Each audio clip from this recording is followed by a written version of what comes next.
You know, often as a pastor, one of the things that I find myself in is settings that are completely different. And and one day I can be in a place where I am welcoming a new child into the world, and I'm celebrating with people the birth of a child. And then later that day, I can be mourning with somebody or the loss of a loved one. And I'm just amazed what a day can bring. And I'll tell you why I'm thinking about that, because this prayer pattern, the faith-filled prayer pattern, really speaks to those two things, the entrance and exit of life, because they say the first sense that we have as a child that's developed in the womb is hearing. And the last sense that we lose as we exit is hearing. Isn't that interesting?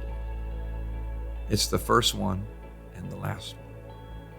The reason I think it relates to faith is because Romans 10 says that faith comes by hearing the word of God. Isn't that just interesting? Faith is a result of what you and I hear. When Jesus say, my sheep will know my voice, they will hear my voice.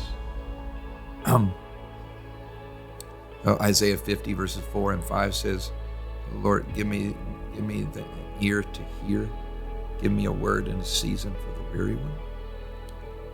And there's just this whole thing about hearing ears. And faith comes by hearing the word of God. I also think that faith leaves by hearing.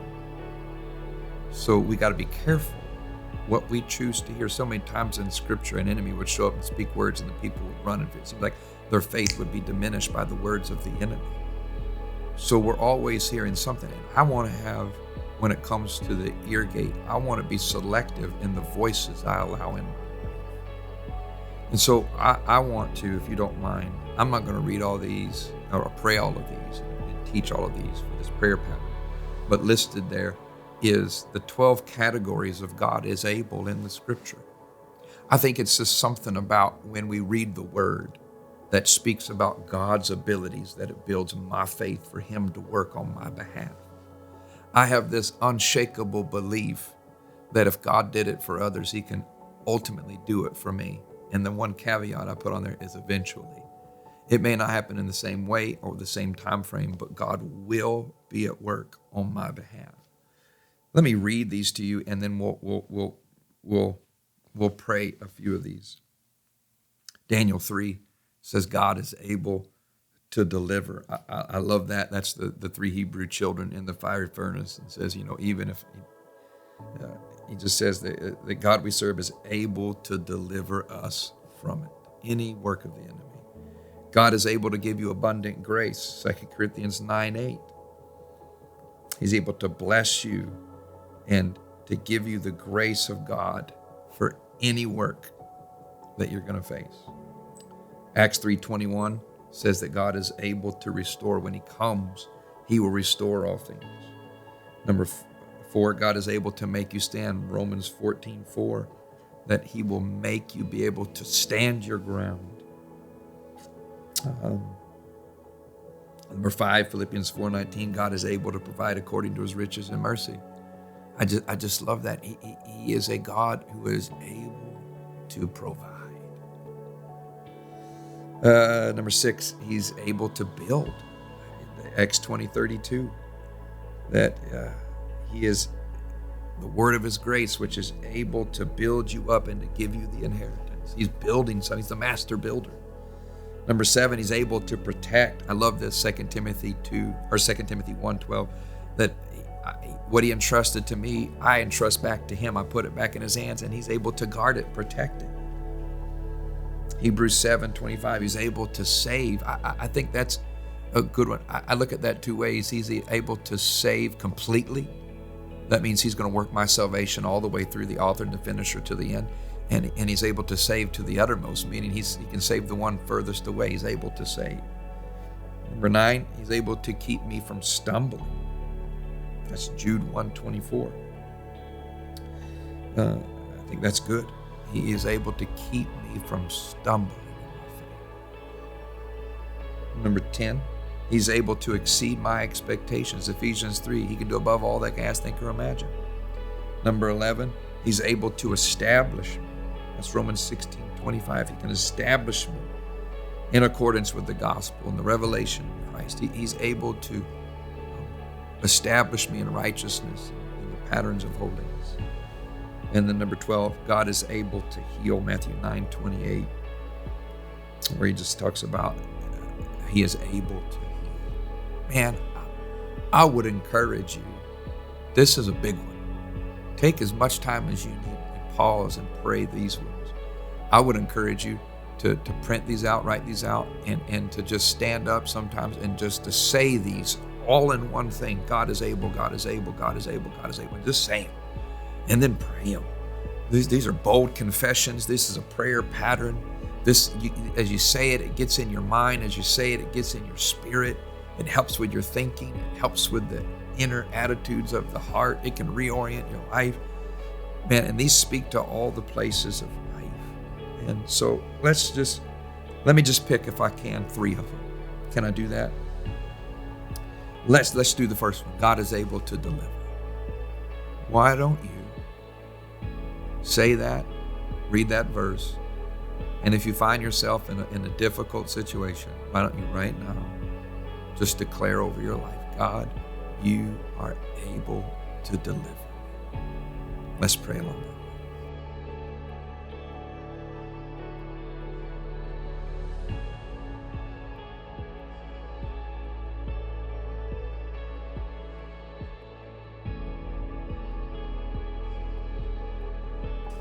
The next one I like is that God is able to restore.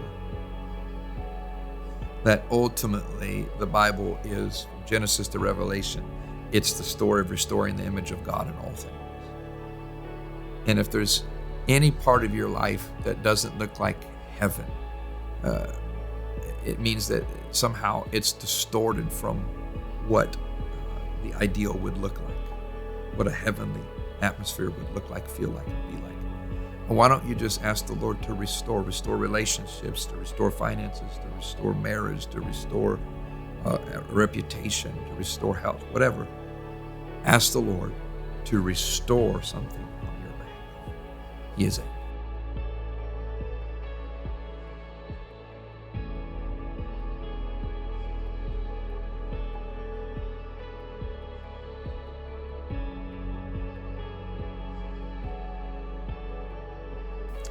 And then the next one, he is able to provide.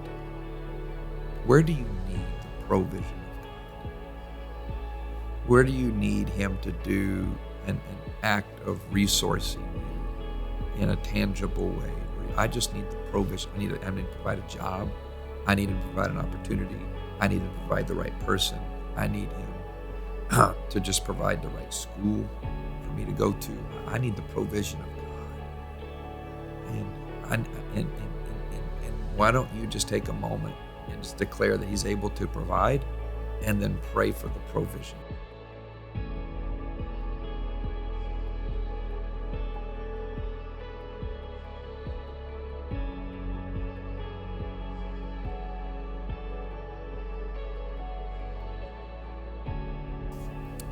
And I know I said 3, but I really meant 4.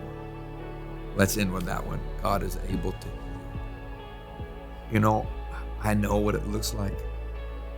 It may be bad. It may be a huge prognosis. It may be 8 years, 10 years, the same thing.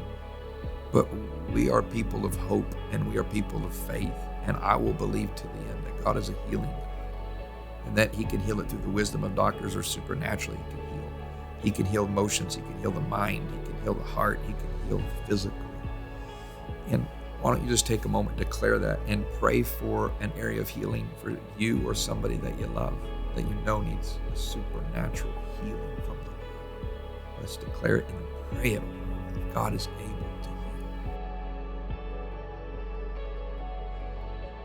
heal.